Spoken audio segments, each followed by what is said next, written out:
Hello, good evening. I hope you guys are doing very well. Welcome back to Small Screen Live. We weren't on last week, but we are on this week. So I hope you guys are doing very, very well. We've got Clint waiting in the wings to come on. He's raring to go to talk about the Book of Boba Fett. James is also hanging around somewhere, I think. He might be doing the comments and stuff. But let's get into what you guys have been saying in the comments. We've got Reese saying hello there. Hello, Reese. I hope you. Hello there. Who else do we have in the chat? We have Jedi Master EJ saying "Beat me to it, lol." Hello there. Yes, hello there, Jedi Master EJ. Mwah. Mwah. Hello, Jedi Master EJ. We also have Roberta Bobby Anderson. Get better quick, James. Yes, James isn't feeling too good at the moment. So amazingly, he is here. I don't know how he's doing it. And Raj also says, "Get well soon, James." Who else we've got? We've got Spooky Bats Gaming in the chat as well, saying, "Hi everyone. Like James, I won't be available today, but have a great show and a great time." Oh, I'm sorry that you guys won't be available today either. Socks Bulletins is in the chat also saying, "Hi all. Hello to you, Socks Bulletins." And then we've also got Bakertown in the chat saying, "Hey. Thanks for the well wishes, guys. It's just not a good time for the teeth, but I appreciate it. Yeah, I just hopped on it because I checked Steve was live and just want to make sure you're all okay. So It doesn't really work without you, James, but get miss you guys. Miss you guys. We miss you too. And we've got let's bring in Raj saying in the chat, but let's bring in Clint. Let's bring in Clint to say hello, and then we'll also Hey. What's up, gang? How's it going? I'm doing well. How are you doing? Good, James. I'm sorry you're having teeth problems, man. I hope you feel better. Sucks. I hope that tuning in and hearing all the love from the chat made you feel a little bit better, because that the power of you guys out there makes a difference. Goodwill and things like that make a difference. So thanks for that. And dude, feel better, man. Edward, how are you doing, man? I'm good. I'm doing very well. I'm coffeeed up. I'm raring to go. I had a little bit of a nap before, which is probably why I was a bit late. But you know what? It means that I'm raring to go. Just wanted to go through the last of the comments. We've got Raj saying, "Nearly finished The Mandalorian, hooks already, hoping for a season 3. There is a season 3 coming. Gonna check Boba Fett soon after. I hope you like all of it. We will. I'm pretty sure. Clint and I will get into all of it pretty soon." And then Spooky Bats says, "Hope you all have a great show. Thank you very much." Then Raj says, "By the way, James, can't wait to see the edit." What's James editing? He's always editing something in the background. What? What are you editing, James? We also so much like here. Socks Bulletin saying, "Hope you feel better, James." Bakertown says, "Me CB3 changed name." Oh, okay. So it's Curtis. Yeah, Bakertown, man. Bakertown. There's only so many bakers out there. And Chubby Teddy Monster Productions. That's you need to start making movies or something and have that be your banner. Good to see you, James. This better be good. I turned off Ozark for you gangsters. Well, you can always get back to Ozark after this, of course. And then Chubby Teddy Monster Productions also says, "Smash that like button." Yes, go over there and smash that like button. Smash that motherfucking like button. I've already sworn, so it's going to be a sweary one tonight. Bobby says, "Have a good dentist." And a good dentist. Sorry, what? Have a good what? Have a good dentist. I've only just woken up. And then we've got a Christopher Klink. That's a cool name. "If you have teeth problems, I feel bad for you, son." Yeah, it's not good having teeth problems. It's one of the worst things because it affects everything, doesn't it? He's got 99 problems, but his teeth ain't one. Well, his teeth are one. No, if I'm having teeth problems, I feel bad for you, son. That's the comment. Oh, okay. Get it? Yeah, it flew right over my head, that one. And then Socks Bulletin says, "It's the Edward Clinton James show." Yeah, James isn't here tonight, unfortunately. He was here to say hello. Yes. Feel better, James. We will try and make this a very good show for you. There will be less interruptions because James isn't in the background having fun. What? Because I can't. I'm terrible at multitasking. I can't do both. I can't try and have a conversation and also do that sort of stuff. I'm terrible at it. You know, I'll just act them out. Exactly. Hello right. there. Well, actually, talking of Star Wars in that respect, let's talk about the Book of Boba Fett, Episode 5, The Return of the Mandalorian. I wanted to get your thoughts on this episode. What did you think of it? Are you kidding me? Are you kidding me? This episode was fan-freaking-tastic, and I couldn't believe it once the episode. I mean, it has to be said right out of the gate. Once the episode was over, I was like, what are they freaking doing? There's been so much blowback from the Book of Boba. There's been so much blowback that they have the gall, just the balls, just outright to make an episode without Boba Fett in it that is that excellent. That might be better than all of the Mandalorian episodes that we've ever seen. That was like fantastic. You got the dark saber. I don't want to spoil. Are we doing spoilers at all? We're doing full spoilers. Full spoilers, dude. I want to talk about this. It's full spoilers. Yeah. And also, I've got a live clip here of Clint's reaction after watching the episode. Yes, that is completely accurate. It's not working. Is it working? No, it was working. Oh, it's not on my thing. Okay. Yeah. No, I could see it. Are you on the small screen? Are you on the StreamYard page? Yeah. It's weird. That is weird. Well, it works for me, and I can tell you that's exactly what I was doing. Like I was watching this thing right out of the gate, right in a meat market or like meat locker type situation, and you see the silhouette of Boba Fett, and you're like, okay, is he finally going to go in here and kick some ass? He's like, okay, we have to fight off the Pike people.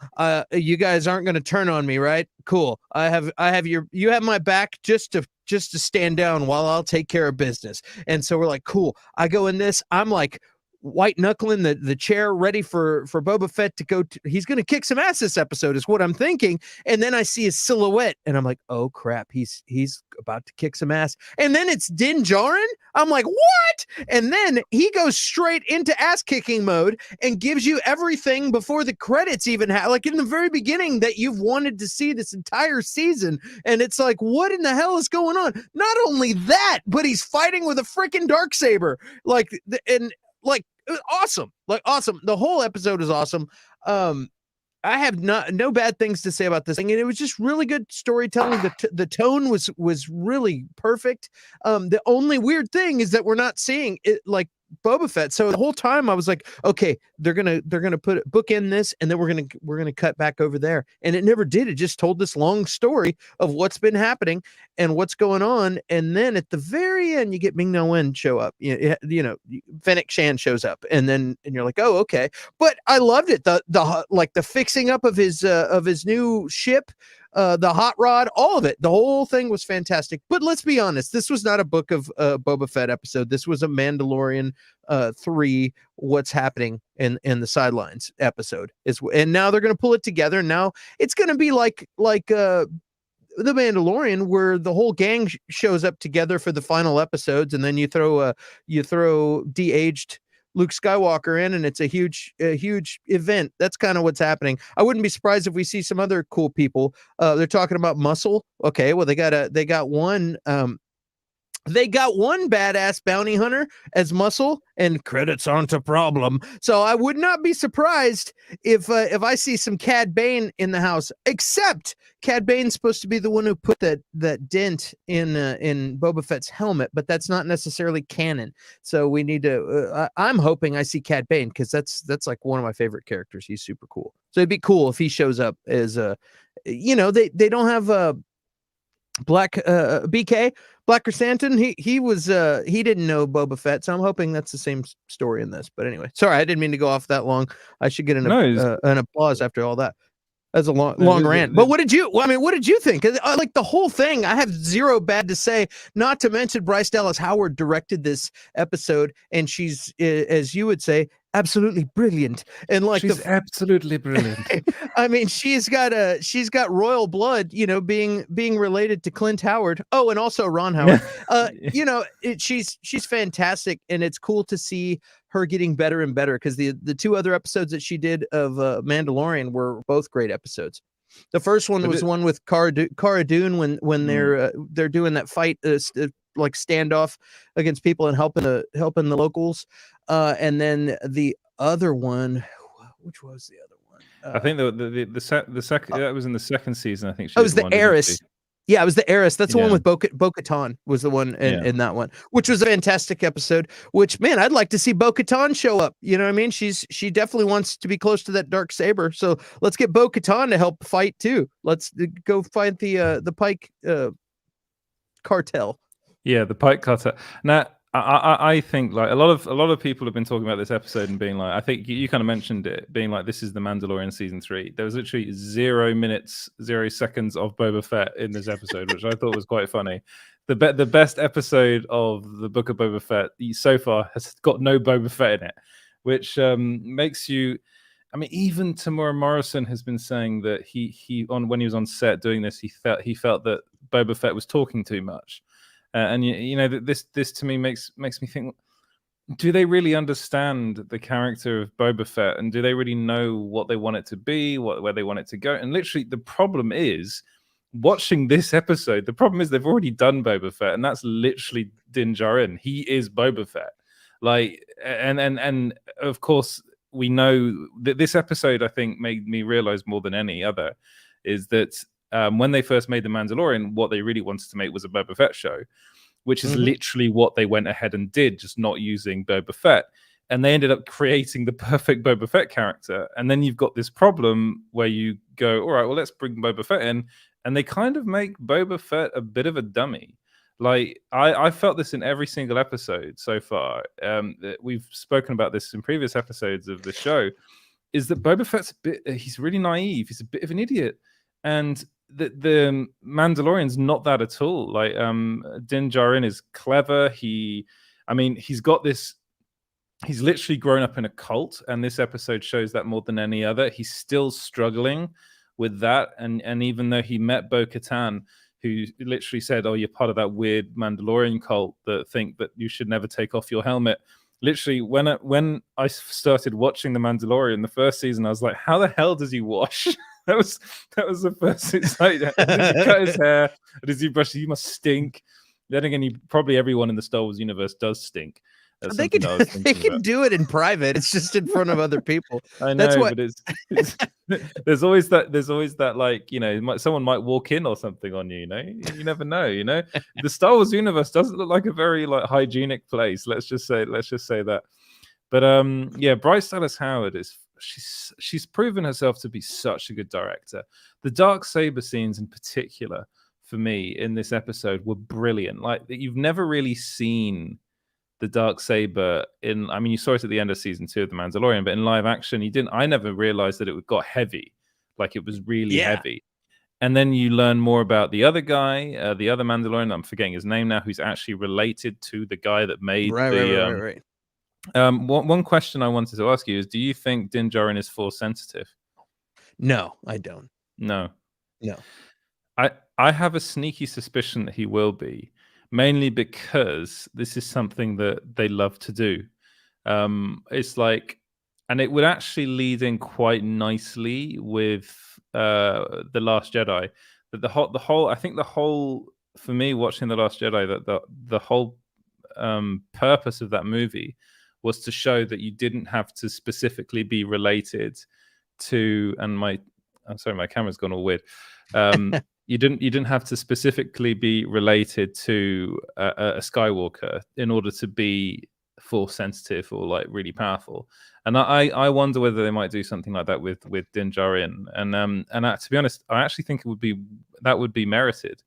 And that would also explain Grogu and his connection, which is, I mean, he still wants to see Grogu, and I'm excited to see what he made out of that spear for Grogu.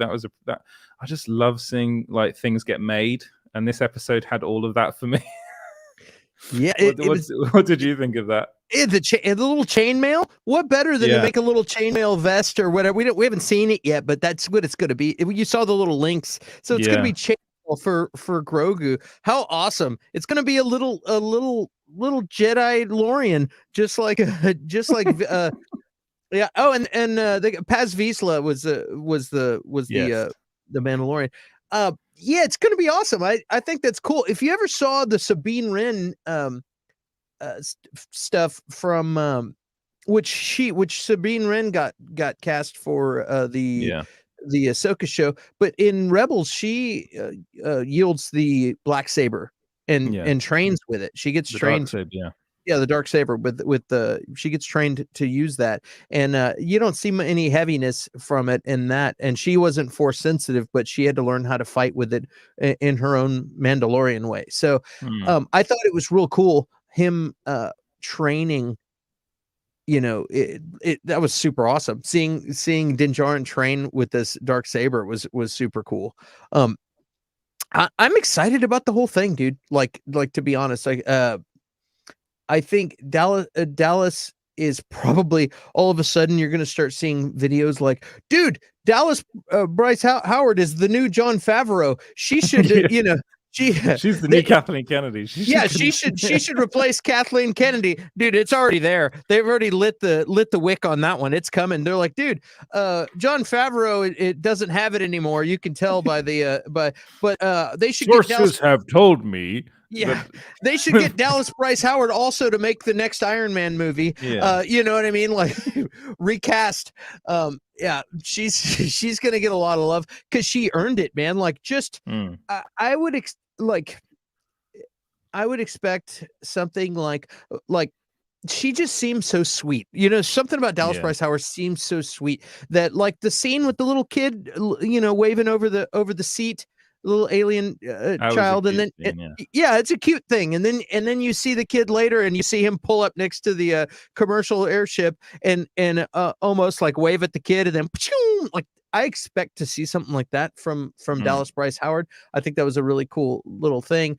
But what I didn't expect to see from Dallas Bryce Howard on Disney Plus is Din Djarin just cutting someone in half on a table that was awesome. Like I was like, yes, dude, this is what we want. This is what fans want. That opening scene was so good. Awesome. Like literally from the moment he walks in, you go, oh, thank God. And even the training, him getting knocked off the platform, you're like, what? And then he flies back, you know, with his jetpack and stuff. Yeah. All that stuff. That's the kind of stuff we want to see. And I think there's something about Boba Fett. I think maybe, like you were saying, you know, they kind of made, and I said this last week or the week last time we were on, where I heard that Jon Favreau wanted to tell a Boba Fett story, but he was kind of nervous how it would be received, and so he went ahead and wrote The Mandalorian as a different character, but it's basically supposed to be Boba Fett. Now, and this is hearsay, so you know, I haven't had lunch with Favreau lately, so you know, I didn't hear this from him, but this was hearsay, and I don't know how true all that is, but it makes sense to me.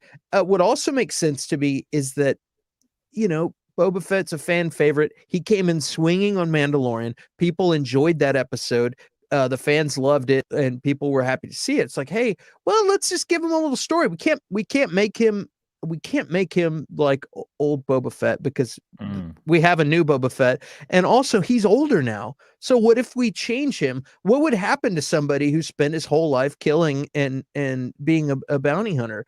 You know, if he fell into the Sarlacc pit, and I wonder how much of this journey that Boba Fett's on is almost a book of Job. You know what I mean? Book of Boba Fett. I don't know if that's supposed to be a book of Job, but where he goes through all kinds of trials and tribulations, and you know, he almost died, and he went and lived with some new people that taught him a new way, and he has a new way of thinking, and he's an older guy also, and that happens in real life. Is people, when they get to be the age that he is now, they all of a sudden aren't on the front lines, they're leading things. They're, you know, you don't in a restaurant, you don't have the 50 something year old guy out there like being the waiter. He's the guy that runs the store while people are out, you know, doing the serving or whatever. Might not be a good analogy, but you know what I'm saying. And so I think he's at a place where he's had a near death experience,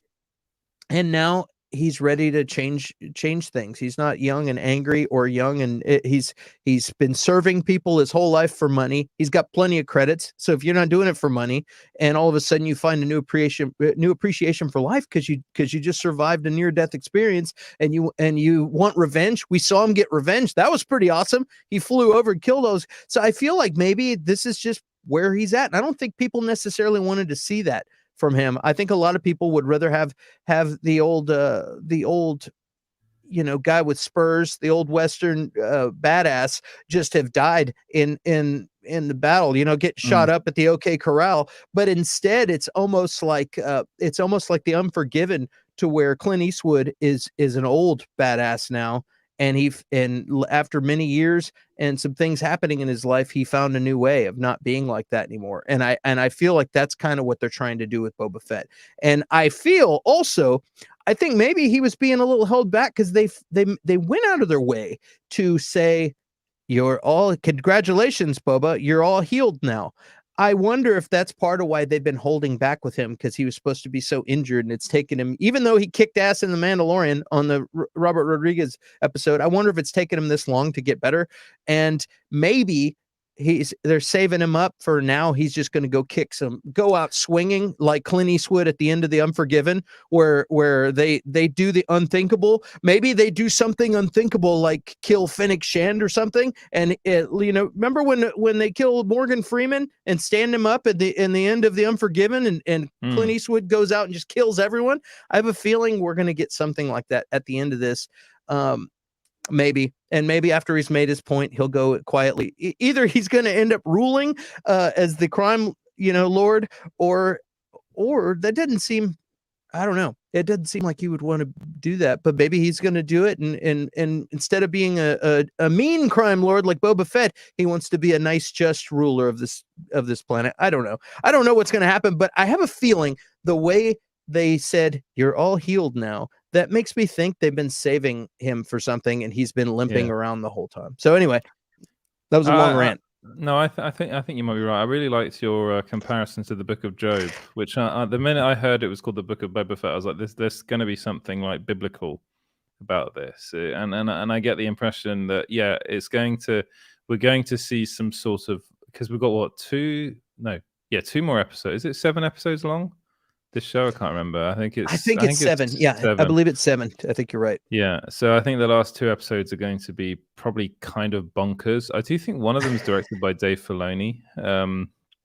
I think also 6 is, if I remember correctly. So I think the next episode we might see another cameo in that one that might be related to one of the other shows.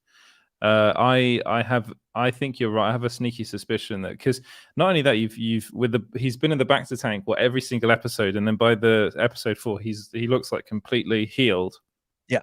So he's even got some of his hair back. So I'm pretty sure that we're gonna see a kind of rejuvenated Boba Fett in the next couple of episodes, because up until now everyone's noticed that the action scenes involving him have been quite slow.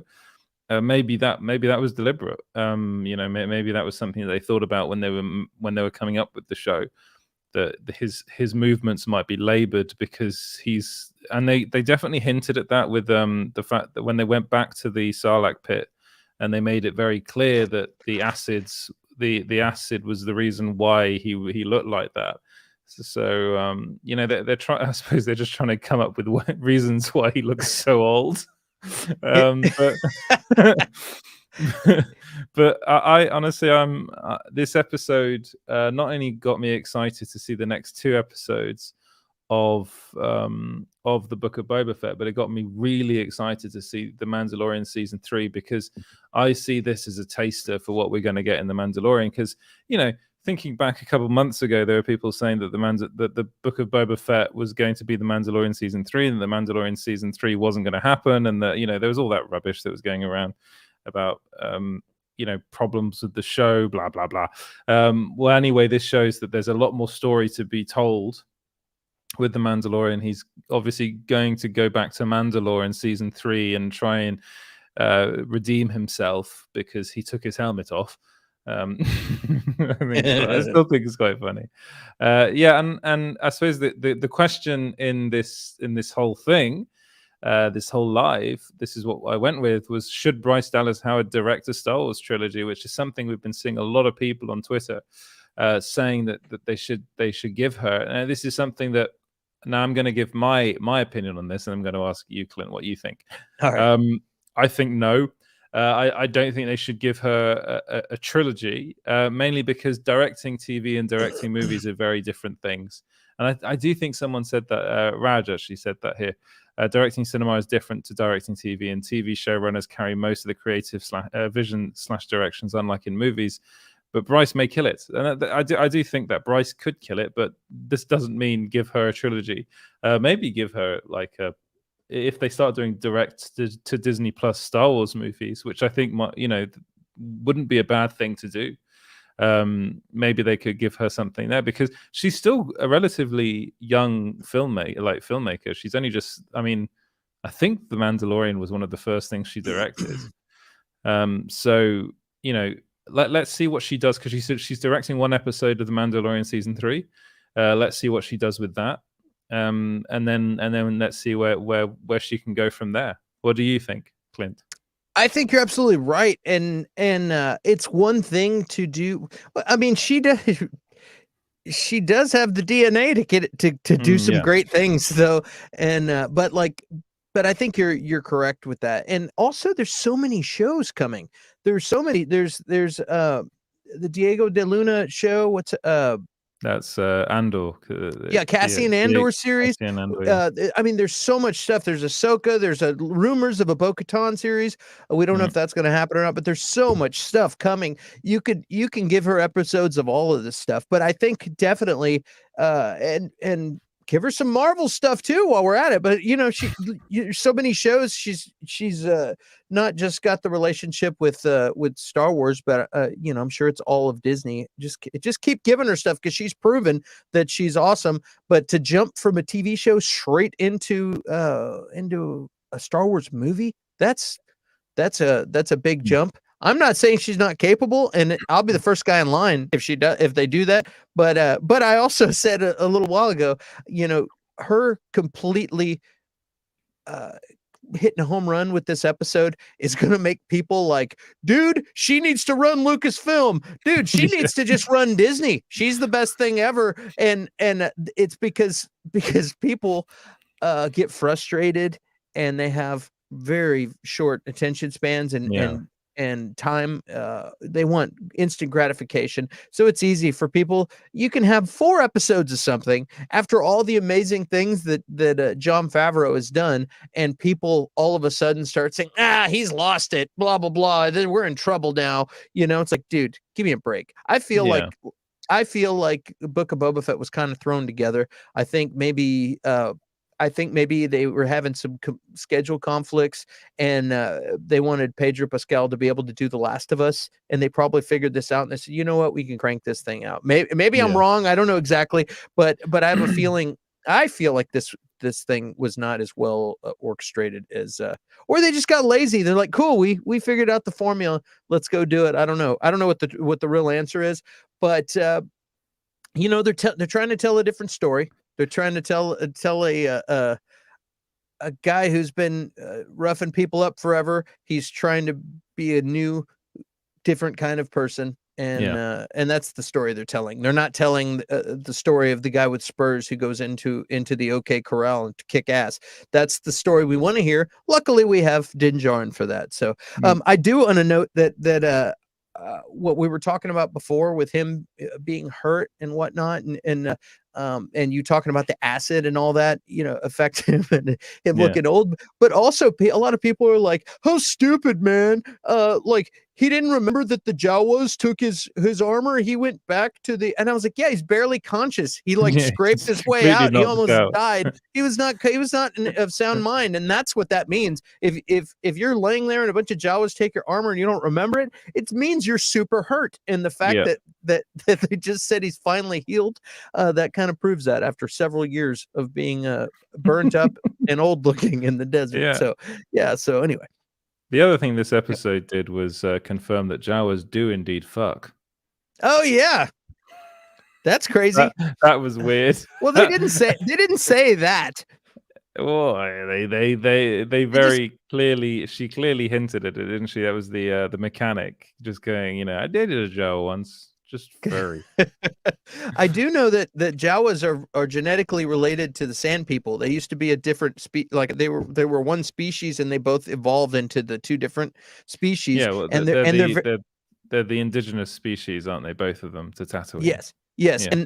and they're very like feline like their features and stuff underneath the that stuff, but they're not supposed to be able to breed with humanoid like human species. So you No. can't yeah, they do adapt Sand People. So I don't know if their biology is the same way or not, if they were dating, but they definitely don't have to worry about getting knocked up. That's I don't think that's a possibility. That just got weird. I also think this episode of The Mandalorian is the best like Fast and Furious movie we've had since like Fast 4. No, Fast 5 was pretty good. But there's that whole scene when they're fixing up the what's it called, the Starfight, Naboo Starfighter? Yeah. So what it's called? That I loved that. It was awesome. That was I think so it's an good. N1. I can't remember. I can't remember the name of the spaceship, but it was so nice seeing them do that. It was like that was everything that I liked kind of about what the prequel movies. The very first one was all that pod racing stuff. I actually really enjoyed it, and it reminded me of that. And that's like good. That's like the good way to do, I think, Star Wars kind of nostalgia and that's good. The hovering Vespers is bad. Yeah, it was an N1 Starfighter is what it was. Yeah. Yeah, and I thought it was cool going through Beggar's Canyon and doing all that. It's a fun ride to take, and then also doing that button when you push that button, it was almost like the NOS button in Fast and the Furious. So it's like he's up there and with the police basically, and then it's like, okay, cool, see you later, and that was so good. Super awesome. And they're like, and seeing him back from Kim's Convenience was really fun as well. Yeah.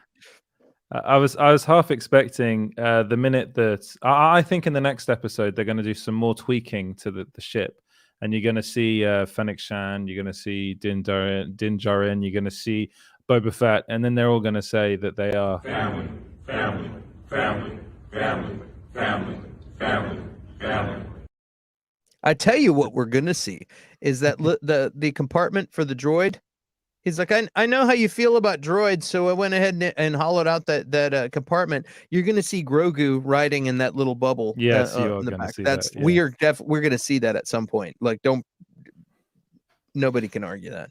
That's a Grogu like shaped kind of dome as well. It's perfect for him. They should have put some little holes for like some little things for his ears. Yeah. No, but yeah. I was really happy. I enjoyed the fact that this episode was longer as well. Like every other episode of this, all the shows, all the Star Wars shows, or both of them, every episode's felt really short. And this was the first one. I think they should stick to 50 minutes of actual footage, like actual episode. I think it was about 50 minutes almost of actual like episode, and not just credits and stuff. Because otherwise, it literally the first like 4 episodes of Boba Fett were super short, and they felt really short. And it means that you're waiting a week to watch this thing, and then it's kind of over before it's finished. So I liked the fact that this one is a bit longer as well. I think it made for a better episode. Oh wait, I think you froze, Clint. I'll remove you and then bring you on stream. There you go. Then can I kick you for the oh no, what's going on? Is it all me? Oh dear. We've got technical issues, guys. Clint is let's just let's kick from the studio.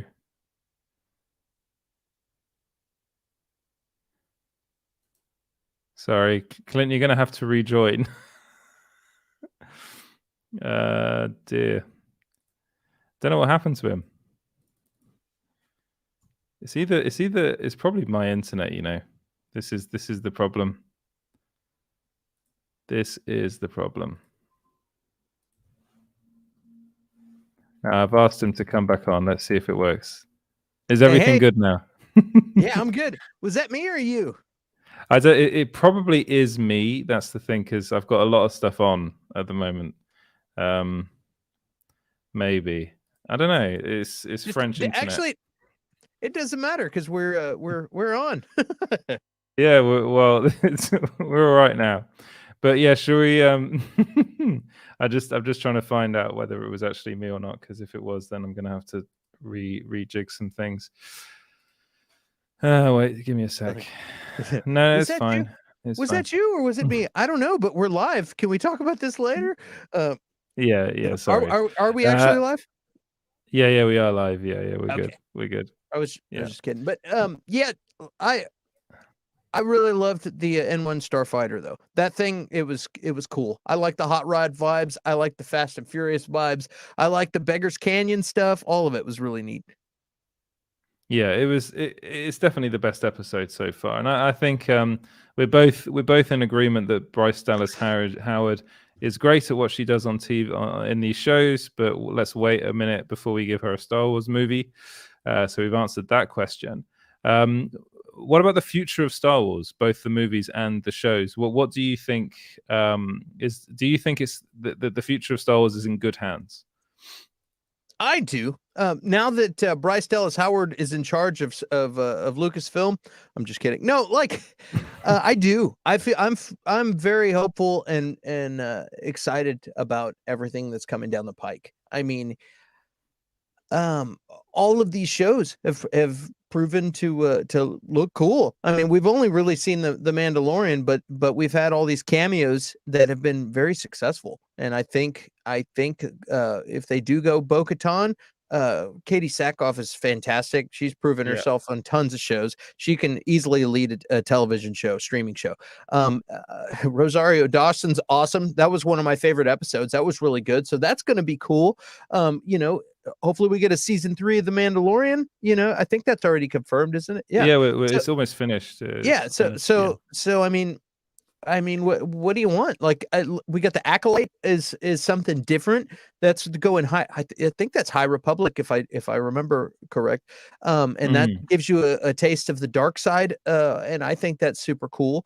I'd like to see some things from some of the games come in, some of the Old Republic. Like, I would love to see that. Yeah, you know, and there's a lot of things they could do. But I think the fact that that they're throwing a whole bunch of stuff out at Disney Plus, I think is really exciting. And you know, we get some movies, we'll get them when we get them. But the fact that they're throwing a bunch of stuff at Disney Plus, I think is going to be neat. In the same way that I'm excited to get a lot of Marvel stuff on Disney Plus. Is it always a home run? No, but sometimes you get a Loki, sometimes you get a Hawkeye. But I'm just happy to get anything at all. Like, you know what I mean? Like if it's not the best thing ever, I still enjoyed it, and it's going to be over in like 5-6 weeks, and then we're going to get some new thing that we get to watch, and then they're going to come in with the next thing. So it's and if Cassian Andor is anything like Rogue One, I think that's going to be a fantastic series, because Rogue One might be my second favorite or third favorite Star Wars movie. That's one of the best ones. I agree. I agree with you, and I also think that they're doing some really interesting things with these shows. I do hope that in the future they kind of move away from focusing or relying too much on bringing like legacy characters back, which is why I'm really excited for The Acolyte. I think for me, the Acolyte is going to be the show that I'm going to love more than any other Star Wars show. I think the Ahsoka Tano show sounds interesting as well, mainly because I'm a big Rebels fan, and I just want to know what the continuation of that story is going to be. And Rosario Dawson's great casting for that as well. And then they're also doing stuff. Well, I mean, they announced a couple of days ago that they're doing Jedi Fallen Order, Jedi Fallen Order 2, the video game. So they're doing that as well. And we're doing like New Republic, Old Republic stuff as well. So that I think the future of Star Wars is bright, and I think Star Wars fans I think we should just be really happy with. I mean, we should complain when we genuinely think things are bad, which is first 2 episodes of Boba Fett I didn't think were very good. First 3 actually I didn't think were very good. The 4th one I thought was the better one out of the first couple, and we let them know. I think a lot of people let them know that those they just weren't good enough, and then they give us episode 5, which was brilliant. So yeah, I think we'll move away from Star Wars and on to Spider-Man United. Yeah. So there was an interview that Deadline did with all 3 Spider-Men, Tom Holland, Tobey Maguire, and Andrew Garfield, all together talking about No Way Home. Did you get a chance to catch the interview? And if so, what did you think of it? I caught highlights of the interview. Yeah. I don't know if I read an article that was referring to the interview, or if I actually saw it while I was falling asleep or something. But what'd you say? On the small screen, maybe we did a couple. It could have been it, guys. If you haven't seen that, go check it out. It's an excellent story on small screen. But I think it's fantastic. Like, and totally makes sense to me. People are asking, they're gonna go straight to Tom Holland and be like, "Is this the end for you? Are you doing more?" And of course, he's got to give them a vague answer, because if he's working on something, he can't talk about it. And but he also wants to give people hope. And I really liked that he was quick to talk about how great the other 2 Spider-Men are, and how great of an experience he had doing that with them, because all of them did great in this film, and they could have really screwed it up, and they didn't. And it was just a very well made film. He said too, if I remember correctly, he said something about the way that they made that movie, the way the director John Watt, he treated it like it was an independent film, you know what I mean? And that was just instead of being some big budget crappy film that's overseen every detail by the suits upstairs, that it really made it feel like it was an independent film. And I think that's cool. It probably has a lot to do with just the overall tone of the movie and vibe that you get from it. Everybody was probably having a good time. Yeah, and I completely agree with you. I think that's probably why this film ended up being so good, was because it was a collaborative effort as well, and everyone seemed to have been on the same page. Like it's a really interesting interview. Actually, it's a really good interview, and they go into quite a lot of depth into how they were approached and what they did on set, and how it was like, getting back into the suit. And Tobey Maguire did also say that this isn't the end of his chapter as Spider-Man. He's hinting that he still wants to do more, and I'm pretty sure they all want to do more, because it sounded as though they just all got on so much on set, and I think it was that they were talking about the moment when they were kind of doing stuff and they weren't too sure, and they're all in the Spider-Man costumes. And they were like, "Should we keep on doing this?" And John Watts was just like, "No. That's the movie. Seeing the 3 Spider-Men in shot, that's the movie." And they were just playing around and basically revealed that everything, all those scenes when they're in, on the scaffolding, was basically just ad-libbing. It's talking about the back thing, Tobey and Andrew sorting each other's backs out. And there's a lot of back stuff with Tobey as well. There's a whole story of why there's so much back stuff with Tobey Maguire, which is quite funny. And it's nice seeing him back as well. Just seeing Tobey Maguire actually do press for something and talk about something new. He hasn't done a movie since 2017, and remembering how good he is in the role as well, and also just watching the movie, I was so taken by how different each version of Peter Parker is, and it really made the character, to me, even more impressive. That we've had 3 iterations. It's the first time it's ever happened, like 3 iterations of the same character, all on screen together. It was a real celebration of Spider-Man, and that interview was just perfect for me. I watched the whole thing, and it really made me laugh. Yeah, it was really, really good. You should check out the whole thing. And I know Robert Meyer Burnett was talking about it as well on John Campia's show, and did a really. If you check out that their latest, I think that was their latest live.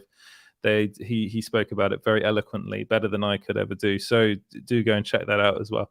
But it's honestly, I hope they do more. Do you think they'll do more? I don't know. I don't know if the other guys will. I have a feeling. I have a feeling that we will see Tom Holland doing some things in the new suit. You know what I mean? And they ended it showing his new suit and stuff. I think we might, and according to some articles that I've seen, there's been some whispers that this is supposed to absolutely happen.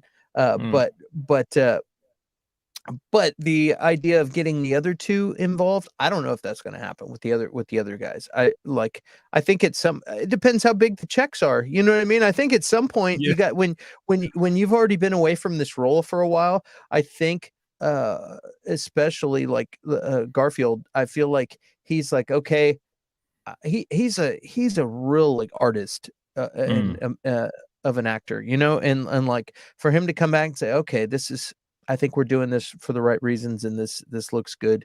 Let's do it. But now it's like, hey, do you want to cheapen this? Hey, Academy Award, nominated. I don't even remember if he won or not. But like, hey, he's Academy Award level actor. You know what I mean? He'll be nominated this year for Tick. Yeah, and so like, hey, do you want to come back and do a cheap movie? Run this bit into the ground. Now that you did it. It was already a stretch to see him coming back in the first place.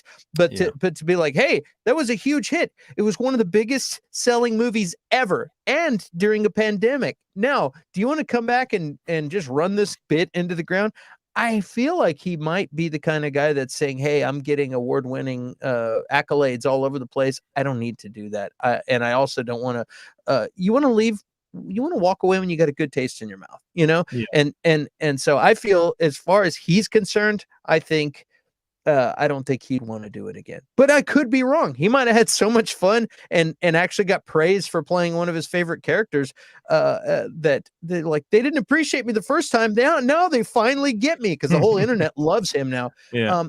And as far as Tobey Maguire goes, I don't think so, because he comes off like the grump of the bunch. You know what I mean? He's older. Yeah, if you've ever seen any videos of him dealing with like paparazzi or anybody like trying to film him, gives people like the evil eye. Yeah, when he's in line in like the airport and stuff, and they're like filming him while he's just like, it's hilarious. People in his way, he's like honking, like, get the F out of the way, yell at people and stuff. It's like Tom Holland waving at everyone, and then you just got him just like. He's just turned into like Clint Eastwood over the years, isn't he? He just seems over it, Tom Holland's like, hey man, you want me to sign something for you? He's still excited, So I don't know. I feel like the younger they get, the more happy they are to be playing Spider-Man. But I just feel like maybe Tobey Maguire's over it. There have been a lot of rumors that Andrew Garfield is going to do a third Spider-Man, like Amazing Spider-Man movie, and that Tobey Maguire is going to come back in. I have heard that Tobey Maguire is in Doctor Strange 2, but these are rumors, so there's no way to confirm them until it's actually the movie's actually out. But I actually personally think that Maguire would be more likely to do it again, because he's got just an obvious love of playing that character. He's such a big fan, first and foremost. And the only problem I see with him doing another Spider-Man movie is it would be with Sony Pictures and only Sony Pictures. So there would be no Marvel Studio involvement. And I do think that would be dangerous, because, I do like a lot of these Sony Pictures movies, but they really shat the bed on The Amazing Spider-Man and The Amazing Spider-Man 2, like so badly. Like he was done, and he was also, there was a lot of bad blood between him and Sony, that they literally fired the guy for not turning up to a bloody meeting about Spider-Man. You're talking about Andrew Garfield, right? Not Tobey Maguire. Tobey Maguire's got his own issues. I thought you were talking about Tobey Maguire. No. I agree. I agree with you, and I think it's possible. I've heard the talks of this, but It might have been Robert Meyer Burnett might have been talking about that, but that he's like, Maybe. dude, I wouldn't be surprised if you see him in a Venom movie together. You know what I mean? Yeah. You could have them and which I'm like, dude, I'm all for that. Like, you know, I would love to see more Andrew Garfield. Like, I think everyone would. That's the thing. I think Yeah. everyone would, but the problem would be like who's in charge and who's writing the script and who's producing the movie. And if it's all just run by Sony, I would be a bit worried about that because you know that they're I think creatively, I think Marvel like just understands the character a bit better. I think, and kind of where like you see the difference in quality between the new Spider-Man trilogy and like the Amazing Spider-Man 2, and also Spider-Man 3, which really was crap because of studio interference. So I mean, I that's all I'd worry about. And I think Amy Pascal, when she's producing these movies on her own, I think she struggles a bit, and I think having someone like a Kevin Feige overseeing everything and just making sure that everything makes sense and is as good as it possibly can be makes for a better movie. So that's the only that's the only thing I'd be slightly worried about. And Andrew Garfield's going to be nominated for Oscars no matter what, whether he does another Spider-Man movie or not. So it's like, you know, I don't think he'll win this year, but he'll definitely be nominated for an Oscar for Tick, Tick, Boom. So it's a pretty good year for him. Dude, I got the ultimate solution to this thing. We need Andrew Garfield and Venom 3 written and directed by Bryce Dallas Howards. Period. There you go. Yeah. It's a winner. That would be good. Like, you know, that would be something that I would watch. But then again, like I did think that having like someone like Andy Serkis do Venom, Let There Be Carnage, I was like, oh, that's an interesting choice. And then the movie came out, and that movie was so anemic. Like it was just it was a nothing film. Like it was the first film I thought was not very good, but at least it was fun.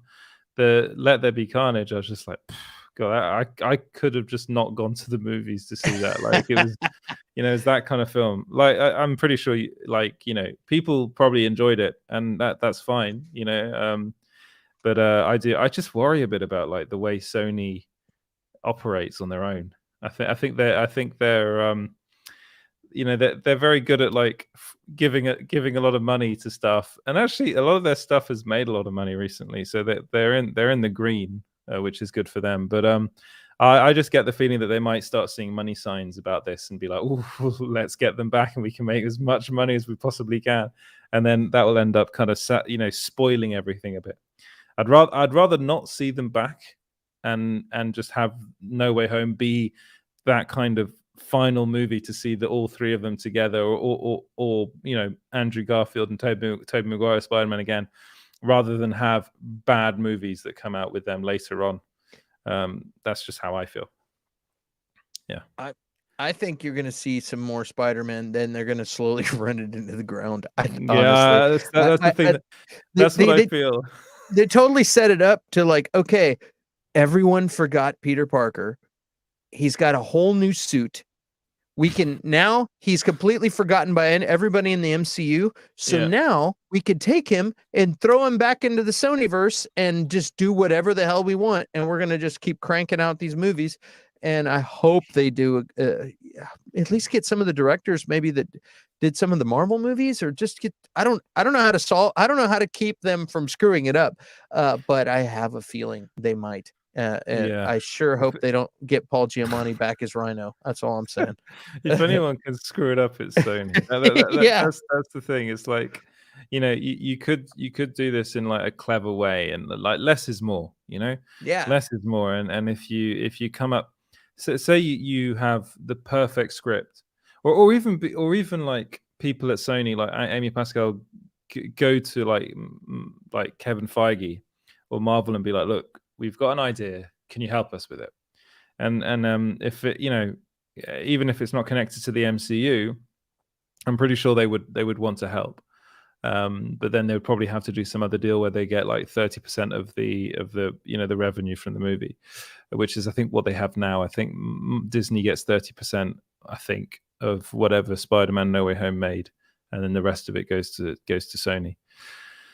So who knows what's going to happen? Oh, I quite like Prince Zodiac here says Anna Taylor-Joy isn't curvy enough for Black Cat. Has she actually been cast as Black Cat?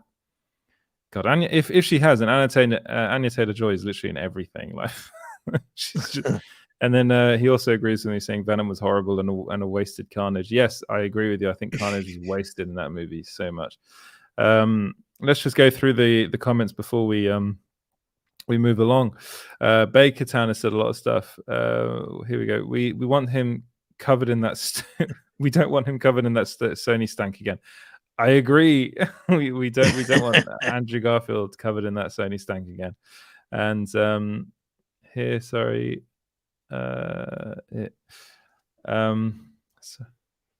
Sorry, I just had Siri talk to me. You say that, Clint, but a lot of the actors in the MCU are award-winning caliber artists who came back. They always do indie art house movies to feed their soul, and the MCU movie at the same MCU movie to feed their bank accounts. Yeah, I suppose. Yeah, they're. I mean, apart from like Chris Hemsworth, like the rest of them have done a lot of like Oscar caliber stuff, haven't they? Robert Downey Jr. was nominated for an Oscar, wasn't he? I think. Chris Evans hasn't been. Robert Downey Jr. was nominated for the film he did where he played Charlie Chaplin. Oh yeah, it was a while ago. Yeah. Okay. Well, let's move on to what will be, I think, the final topic, which is just Doctor Strange 2 in general. So apparently there were test screenings. This is according to Sam Raimi. There have been test screenings for Doctor Strange 2, and he doesn't know if the film's done or not. What a weird thing to say. Yeah. It's like, I think it's done, but if they want me to do more, I will do more. What do you think? Are you excited for this film? And what are your feelings about it? I'm excited for this film. Yeah. But I don't like hearing statements like that, because that makes me well, there's a couple of things.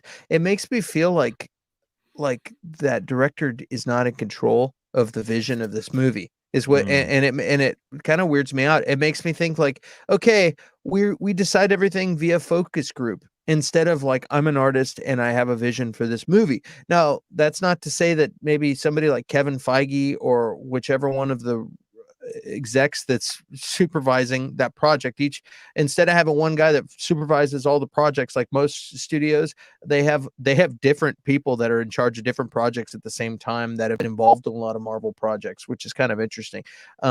But yeah, I just like to think that the director would know, like if you're talking about Zack Snyder talking about Justice League, he's got an idea of whether he needs more pickup shots. Like me, when I'm working on a project, I'm obsessed with it, and I'm like, dude, there's still more I could do. And maybe that's what he's trying to say, and not so many words. But I'm like, if I have a project, let's say a music project, I'm daydreaming about it in traffic, and I'm like, dude, I could cut that part out, but I could also, dude, I got to go back and add this little part, and that might be what he's saying right here. And he's like, I don't know if I'm done, because he's still mulling over it, but I don't feel like he should have said that, because it makes it sound like he's.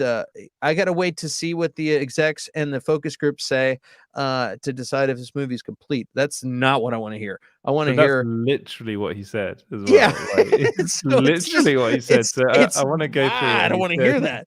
I want to. So it was an interview with Variety, and he said, "I wish I knew the answer to that question. I think we're done, but we just cut everything." And then he said, "We're just starting to test the picture, and we'll find out if there's anything that's got to be picked up. If something's unclear on another improvement I can make in this short amount of time left, I'll do it. One thing I know about the Marvel team, is that they won't stop. They'll keep pushing it until it's as close to being great as it could be." So you could, it's everything you said. You could think of it too, like, okay, look, the editor's going to edit this thing. If it tells everything, but there's one little nuance that needs to be redone, we can go back and do a pickup shot of this or whatever. And it's really how you phrase this. It's like, hey, I think it's really cool that they have a collaborative team. It's like a big hive mind of people that are expert Marvel people that know how to make badass movies. Like if you want to be an optimist, but if you want to be like a pessimist, you could be like, yeah, I don't know, man. All these suits are taking polls from viewers and focus groups and all that. Instead of having an artistic vision, it sounds cheap and not artistic. And when you got people like Scorsese talking smack about the Marvel universe, I hate somebody openly saying that there is a machine slash team and formula for all of this. I'd rather somebody make it, at least try to make it sound like it's art, Yeah, but the fact of the matter is that everyone knows that Marvel movies are done this way. Yeah. Like this is the reason why Scott Derrickson left the project. I'm pretty sure it's like that. The first Doctor Strange film was good. It wasn't great, and they needed this film to be great. Like this film is literally the beginning of the multiverse. Even though it was teased in No Way Home, which was, I'm pretty sure, was not the original plan. By the way, to have the multiverse in that film at all. I think that film was drastically changed. Like I think even a couple of weeks before shooting, I think the Tom Holland actually had a lot to do with changing that, because he was like, hey, why don't we just get all the Spider-Men in this movie? Because I think originally, I mean, there's some concept art of Doctor Strange fighting Mysterio, which would have been in No Way Home. And I think that was the original idea, was to bring back Mysterio and him be the sixth member of the Sinister Six. Right. And they kind of, for them, the big multiverse film wasn't No Way Home. It was Doctor Strange in the Multiverse of Madness. And they desperately needed this film to be as good as it possibly can be. As my camera's like freaking out, I don't know what's going on with my camera. You look great over here, man. It keeps on flickering. I don't know what that is. If anyone in the comments knows how to fix that, I've been trying to fix it for days. It just won't work. I don't know why. Maybe I need a new camera. But this film needs to be as good as it possibly can be, because otherwise the future of the MCU is at stake. If they mess this one up, then the phase 5, I think it is going to be like the multiverse phase, I'm pretty sure, and they're going to bring in people from other multiverses, and that's probably how we're going to have Deadpool in it, and some, like, I'm hearing that Charles Xavier is going to be in this one, multiple versions of Charles Xavier, and it's just, and that, I think, I'm pretty sure that's the reason why Scott Derrickson left, is because he wanted to make probably a smaller, more kind of indie type horror movie, and Marvel was like, no, we want this to be a big blockbuster multiverse. Yeah, some horror stuff will have like an evil Doctor Strange in it and things, but it's not a horror film really. But then the choice of bringing in Sam Raimi was quite interesting, because he's literally the king of horror. Like, he's the guy behind the Evil Dead and the Evil Dead 2 and was it Army of Darkness? He did Drag Me to Hell. He did. But then also, he's not only that, he's also the kind of the father of the modern day comic book movie, because he made Spider-Man, and then he made Spider-Man 2, and then shat the bed with Spider-Man 3. But that's not really his fault. It was an interesting choice, because you think someone like Sam Raimi would want ultimate control, but he's someone that knows, has had experience working with big studios as well. So he's actually probably the perfect choice, because he's someone that has had experience working with these studios and knows what happens when it goes seriously wrong, but he's also a brilliant director in his own right, and he must have seen how far along like Marvel has come, and that this is a studio that he'd actually like to work with, which means that you might not see as much of Sam Raimi as you'd like in the film, with those, like, he does like really interesting shot, like I don't know if you remember this in I think mainly Spider-Man 2, where there's a lot of that kind of he was throwing the camera around, and you get like fast zooms in and outs, and those Spider-Man movies, those first 2 ones are quite scary as well. Like, there are some kind of scary bits in those movies, and then what they did with Venom as well was in the 3rd film was quite interesting. So he's someone that understands. He understands Hollywood. He knows what it's about, and I think that's what that quote is really. It's someone that understands how this industry works, and he he knew from the minute that he agreed to do the film that it wasn't going to really be his film. It's not un film de Sam Raimi. It's un film de Marvel Studios, directed by Sam Raimi. So I think they needed someone that was established. They needed a big name. They needed also someone that understood the game. And I think Raimi was perfect. So, you know, I think they might be adding just like, I think they were doing some research recently, and I've heard that it was to add like cameos and things like that. And all they're going to be doing is just tightening up the film. I think. I'm pretty sure the film's done. So. I'm excited, and I wonder all these cameos that we're gonna get. You know what I mean? It's gonna be like we got Bruce Campbell as Iron Man, and Bruce Campbell as because he's buddies with Sam Raimi. Yeah. No, I mean, but it's going to be cool, and you have so many rumors that it's kind of a feeling of all over again. Just like, hey, is Tobey Maguire going to be in this? Hey, is and this is. I think the rumors are even wilder. It's like the it's like I'm hearing Tom Cruise. I'm hearing Hugh Jackman. I'm hearing what's his face, Patrick Stewart, James McAvoy, Sophie Turner. You know, bring them all. Who's not in this film? It's like, I'm hearing that Tobey Maguire is going to be in it as well, is the other thing. I hope they do Bruce Campbell as Mysterio. I hope that's one thing they do actually do, because that'd be fun. And how cool if you get like Sir Ian McKellen shows up, and you get like give me both Magnetos too while we're at it. Like, no, I'd love Mysterio. I'd love Sir Ian McKellen to turn up and be like, "Fly, you fools! Shit, wrong movie." I mean, how do I act so well? I love Sir Ian McKellen. He's one of my favorite. I pretend. Yes, for you see, I'm not actually a wizard. I pretended to be a wizard on that day. I love extras. I used to watch. So good. Yeah, if anybody's never seen it, doesn't have any idea what we're talking about, if just look up extras. Extras Ian McKellen is brilliant. Ian McKellen extras is great, and the Patrick Stewart extras is also fantastic. So, and isn't he like really?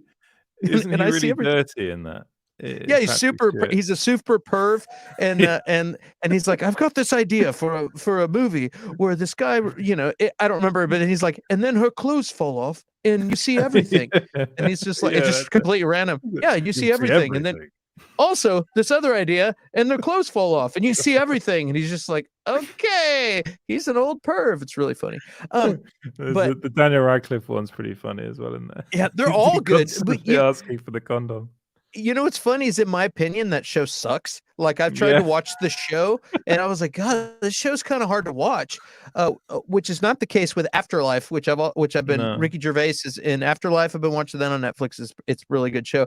But this show Extras is hard to watch. But if you get on YouTube and you just watch the clips, like just the little clips, it's fantastic. So go do that. But dude, I'm excited to see who's going to end up being in this movie. And I think these execs, probably from all the excitement and cheering we got from Spider-Man, they're like, oh man, this is great. We're going to have to throw in a whole bunch of, we got to run this bit into the ground. That's what movie studios do. So I'm sure we're going to see all kinds of things. And then by the next movie, they're like, okay, we've already exhausted that one. We don't want to do that. It's too played out. There's too many. There's already a bunch of videos out about us running this gag into the ground. What can we do different? Well, what was the film? Is it one of the Star Trek films where it's the villain is like fire everything? I get the impression that that's what Marvel's like with this movie. Yeah.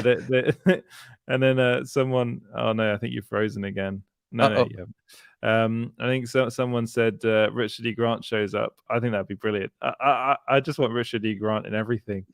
I mean, he can just turn up as like that random character he played in Rise of Skywalker. But I mean, like, again, I just hope this film's going to be good. It's not all about the cameos, but they are fun. And we also, Patrick Stewart was talking about meeting Kevin Feige a couple months back. So I'm pretty sure, if there's anyone that's going to be in this film, actually, he might make the most sense. Yeah. Because like if he's if he turns up and he has a moment with Doctor Strange kind of explaining to him what's going on, and maybe like he might ask him to get into his evil Doctor Strange's head or something, because he's literally the most powerful mutant. And then I also think this film might there might be something mutant related in this movie. That's what I'm thinking, that this might be the one that brings the X-Men, and something that Scarlet Witch does, I think might be. I don't know. What do you think? I think glorious purpose needs to happen again.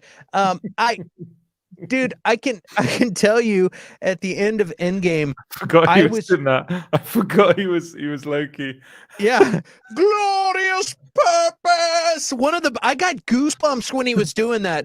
They got like the bum bum bum bum bum, and he's doing that. I got goosebumps. I was like, this is the best thing ever. Like, I was so excited. Yeah. It was so fun. Yes. Now, dude, I'm gonna go watch that as soon as we get done with the stream. I'm gonna go watch that. But like I could say at the end of Endgame, I had a theory because Fox had got acquired by Disney. I thought maybe they had filmed Wolverine and some of the mutants, and I thought while they were fighting Thanos, I thought that the last second, the whole feel that we got, where it's like, on your left, you know what I mean? When the cavalry shows in, I thought that we were going to see Hugh Jackman as Wolverine all of a sudden show up, and this was going to be the glorious crossover of the mutants into the MCU. I was super like, I was very disappointed, but also excited and happy at the end of Endgame. I was like, I had such mixed emotions, because I told a bunch of my friends, this is happening, dude, watch. But I also think maybe in this movie we're going to get a taste of Hugh Jackman one more time, because I think with all of the little hints and things we've gotten, and Twitter posts and just fun little things, I think this is his last chance to do this. And I've heard people talk about, oh, there might be another universe show or some kind of thing. I think this is it. This is it. I think this is the thing. This is one time where we're going to open the floodgates and let anybody from another universe show up. How could you not have Hugh Jackman show up and be Wolverine one last time? He can still pull it off. You know what I mean? And I think for fun, we're going to see him in that yellow and blue, or was it yellow and purple? I can't remember which. Yeah, yellow and blue. It's a yellow and blue. He's got both. There's two different ones, but like at the end of that movie where he opens the case and he's got that suit, I'm wondering, that way they don't have to quite have him as well. His arms are showing in that. I don't know. I think he's going to show up wearing the suit that we never got to see him wear. I think it'd be great, because we're going to see all kinds of weird stuff coming in. I think we'll see him in the suit that we never got to see him wear. I don't know if he'll have the headpiece on, but I think it'll be cool. What do you think? I would like to see it, and I do agree with you, Clint. I think if he's ever going to be play Wolverine again, this is his last chance.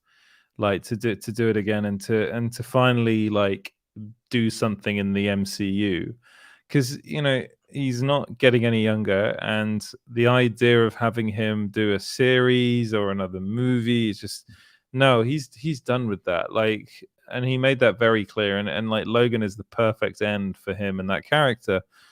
But then an idea of having him turn up in Doctor Strange 2 and do a small scene, but an impactful scene nonetheless, would be good.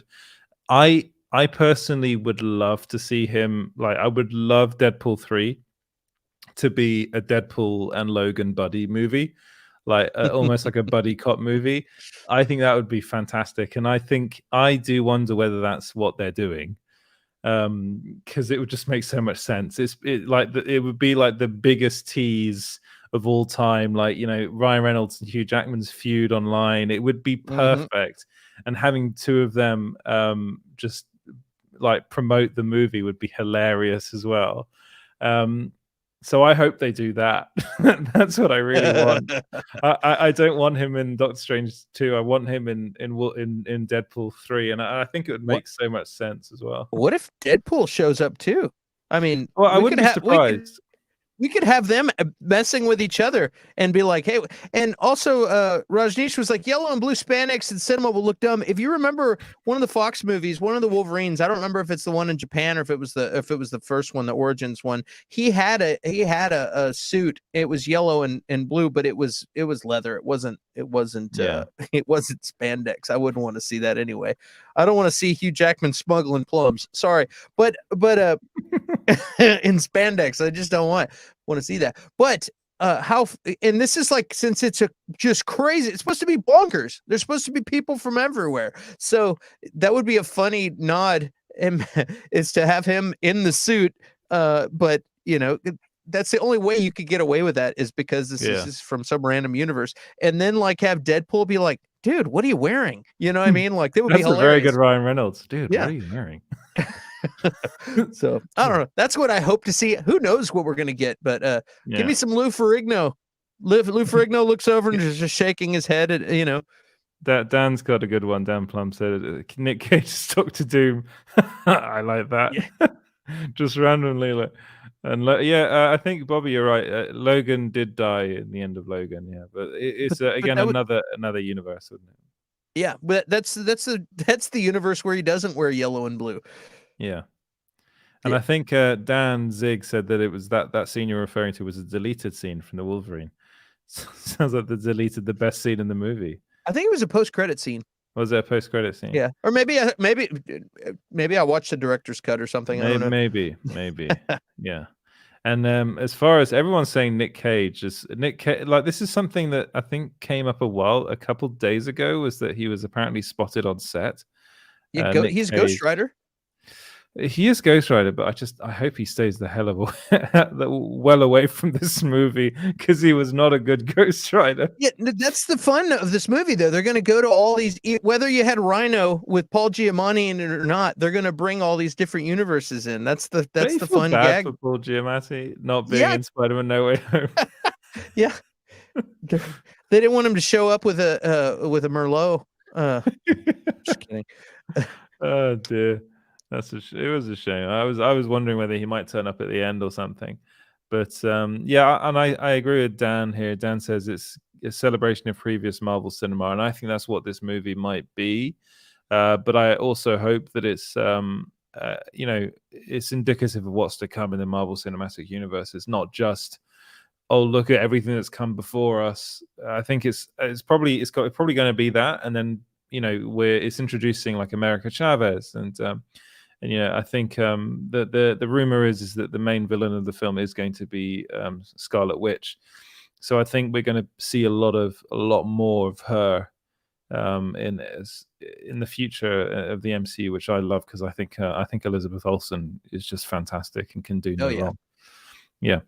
Let's just. What were you going to say? Sorry? I was going to say, do you think they're going to go formulaic at the end? They'll have her.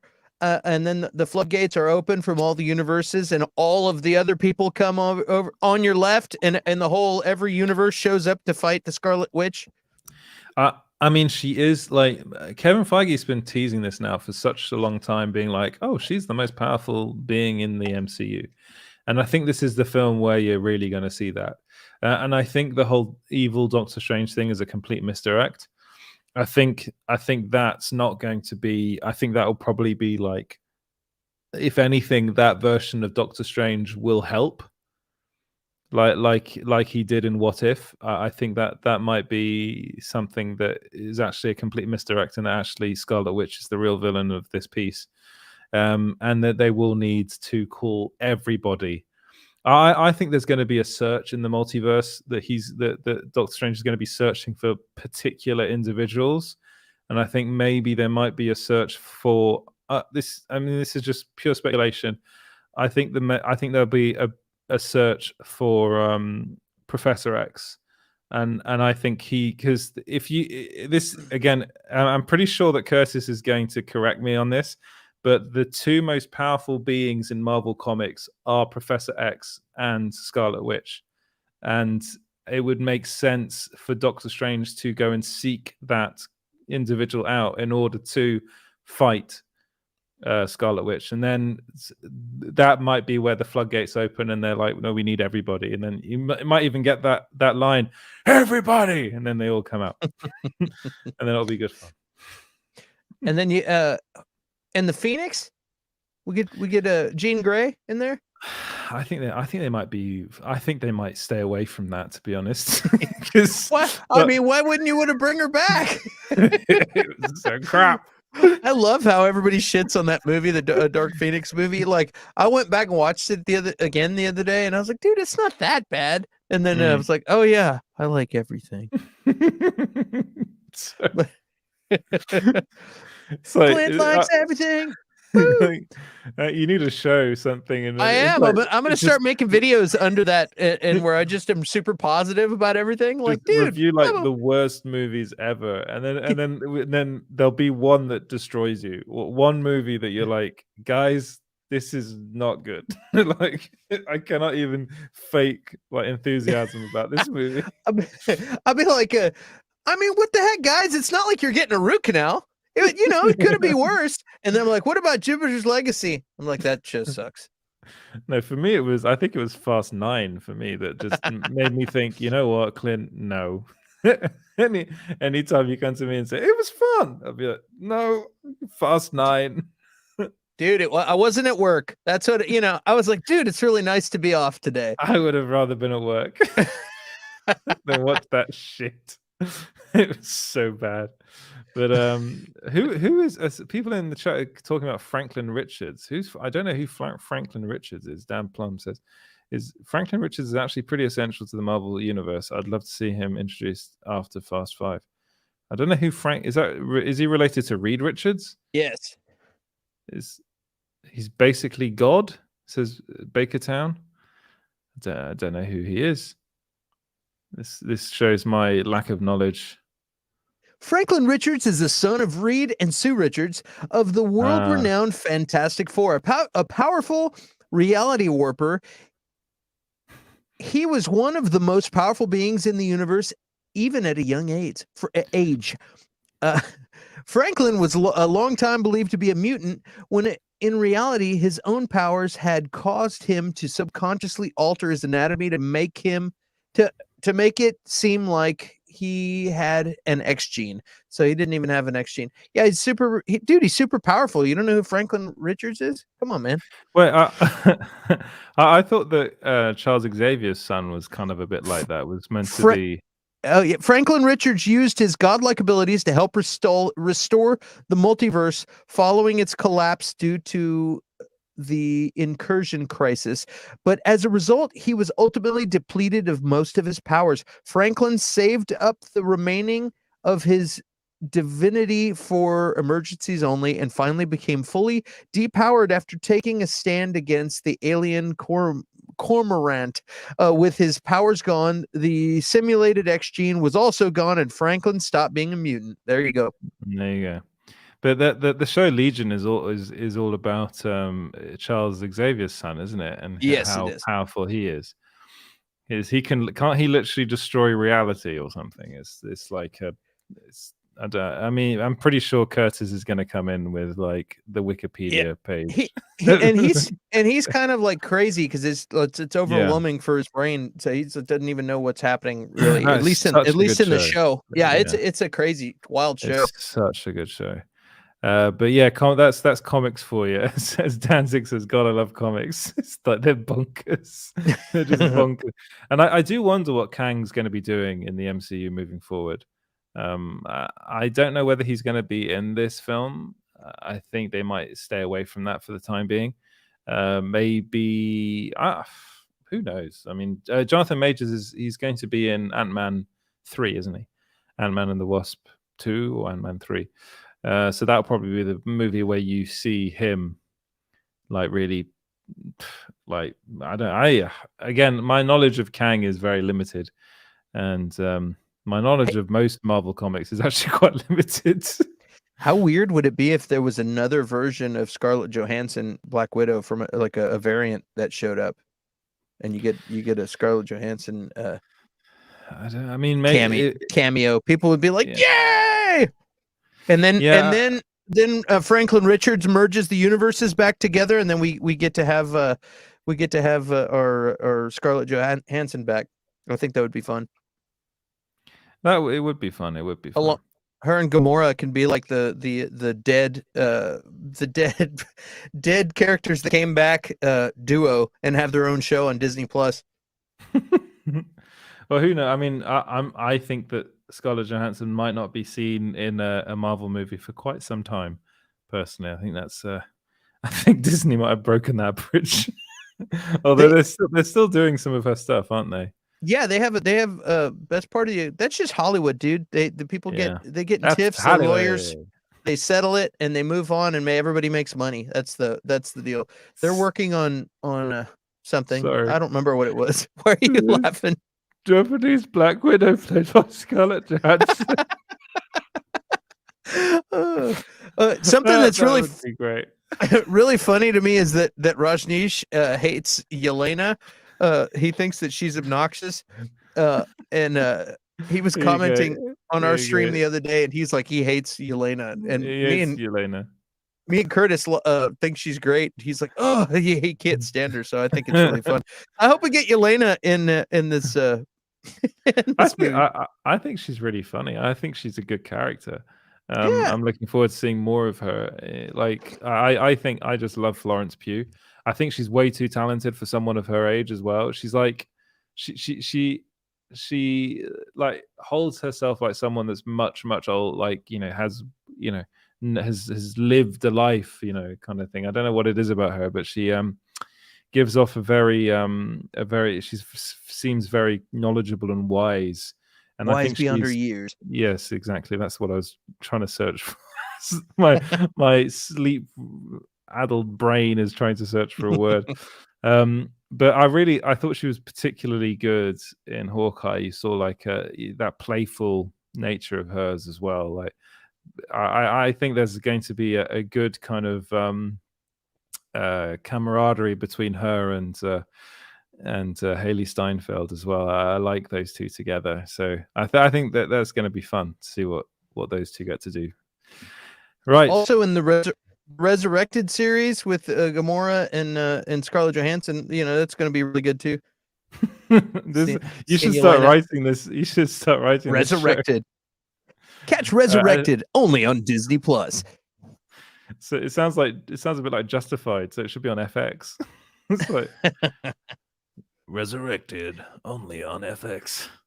Well, that's coming back. Justified's coming back. I'm so happy about that. I love that show. Do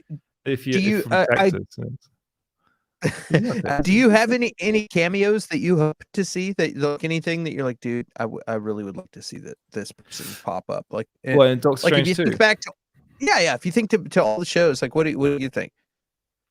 The one I really want to see, I mean, Hugh Jackman would be the one for me that would be like massive. If Hugh Jackman's in the film, then I'd be like, oh my god, this is going to blow my brain. But I'm trying to think, like Lou Ferrigno would be funny. So if you get like Lou Ferrigno came back as the Hulk, as an alternate version of the Hulk, that would be quite hilarious. But like, even though what I was thinking about, because I was thinking about this, and I was like, David Hasselhoff as the alternate version of Nick Fury. That would be hilarious. and I know Dan Zick says this every time, Nicholas Hammond as Spider-Man. Dude, that's never gonna happen. If that didn't happen in Spider-Man No Way Home, they didn't even give him a little role. I felt so bad for him. He was like, hey guys, I wasn't even asked to be in the movie. It's like Nicholas Hammond. Oh boy. Actually, that's a good shout. Timothy Olyphant as Dr. Doom. Yes, I love that.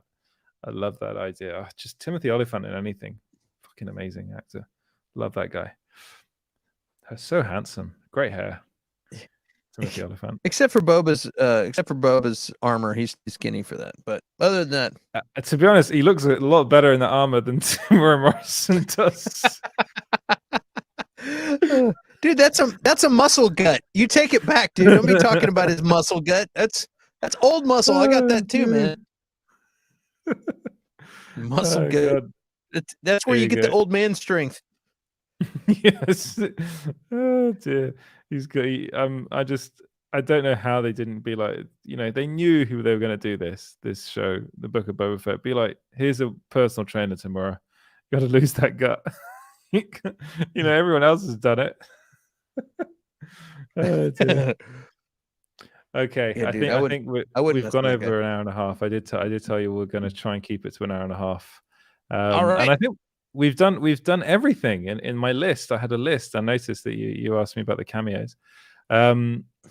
Yeah, I think we'll do this again next week. I'm a bit rusty. I'm going to be honest. Where can people find you, Clint? Thank you, and thank you very much for doing this, by the way. Absolutely, man. I always have a fun time streaming with you and talking about movies and TV, which are my favorite things in the world. I miss James. James, if you're watching the end of this, hope you're doing great, and I hope we see you on the next one. He's asleep. Hope we see you on the next one. And I love you guys. You can find me if you're a social media person. You can find me the OG Clint Baker at both Twitter and Instagram. You can also find me on Facebook. And that says youtube.com/ the Clint. It's not the. It's youtube.com/Clint Baker channel is the name of my channel, and you're gonna probably catch. You'll see me in CB3 or Bakertown doing a stream in probably about an hour. So we're gonna get on and talk about. I'm gonna try and look at the topics that I have and not repeat what we've already discussed here with Ed. So it'll be exciting for any of you guys that decide to tune in. But yeah, there's a whole lot of crazy Hollywood news right now, and we're going to talk about it. So yeah, dude, I can't wait to see you next week, Ed. It's good. Well, hopefully next week will be everyone will be back. We'll be back to full strength, and it'll be good fun. I'm actually, I wanted to tell you guys, the 13 people that are watching, I'm going to start doing small screen stories again. That's just going to be me on my own talking into the void. So because I'd very happily have you on, Clint, as well, but the idea was to do it like we used to do the podcast before, which is I think how you first found me, wasn't it, Clint? Just me talking, dude, on my own. I love listening to you talk, Edward. Yeah, like so, you get some good stuff. I used to listen to you all the time, and then one day like James hit me up and was like, hey man, you should pop on over, and the rest is history. Now you can't get rid of me. I'm like a fungus. You're like, hey, small screen stories just with Ed Lauder? No, let's get Clint Baker on that show too. I want Clint Baker in that show. Can't get rid of Clint. I gotta have to start doing stories again. Damn. Yeah, so I'm gonna do that on Wednesdays, and I'll only be streaming that to Twitch, and then I'll release it as a podcast afterwards, so you can listen to that. Cool. On your own time, and that'll just be going. I'll just be going into one or two things in more detail and talk more about the industry as a whole, stuff like that. It'll be quite inside baseball, as you like to say. And that'll be on Wednesdays. I'll post something on next week about it. If you guys want to know any more, hit me up on Twitter. You can find me at Small Screen Co. But beware. Yeah, I'm very busy. What's going on? So I'm just very busy. I'm so busy. And thank you so much, Clint, for joining me.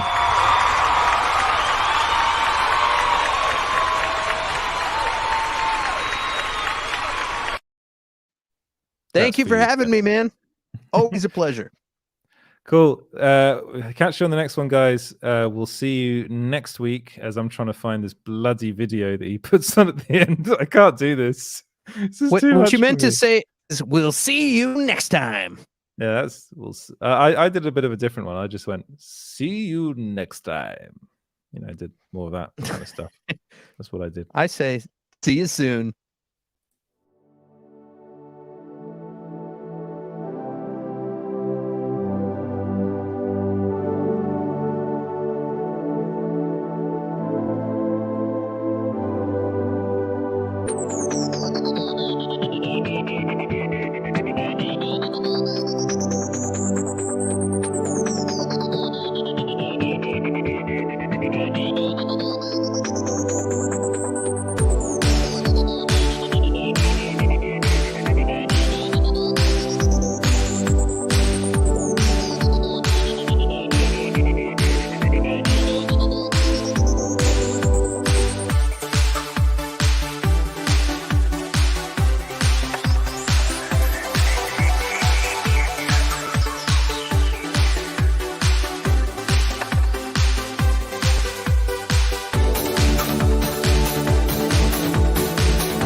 family.